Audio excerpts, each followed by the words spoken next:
கண்களில் வைக்க வேண்டும் என்பது உள்ளிட்ட பல விஷயங்களை அனைவரும் சொல்வார்கள். அதேபோல் காலையில் எழுந்ததும் முதலில் நீங்கள் தொடும் பொருள் என்பது பணவரவிற்கு மிகவும் முக்கியமானதாக இருக்கும். இப்போது கேளுங்கள். காலை எழுந்ததும் முதலில் தண்ணீரை கையில் தொட வேண்டும். இது பெருக்கத்தை குறிக்கும் ஒரு பொருள். தண்ணீரை தொட்டு கைகளை கழுவியோ அல்லது முகத்தை கழுவிய பிறகுதான் மற்ற பொருட்களை கழுவ வேண்டும்.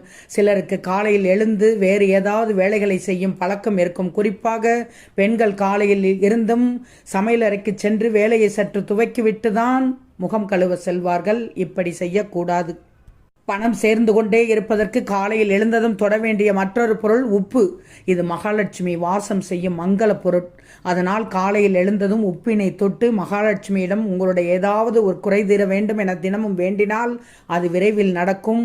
உப்பு கடலில் இருந்து தோன்றுவதால் அதுவும் பெருக்கத்திற்குரிய பொருள். அதனால் தான் அனைத்து விசேஷங்களிலும் உப்பினை முதலில் வாங்கி வைக்கும் பழக்கம் உள்ளது. காலை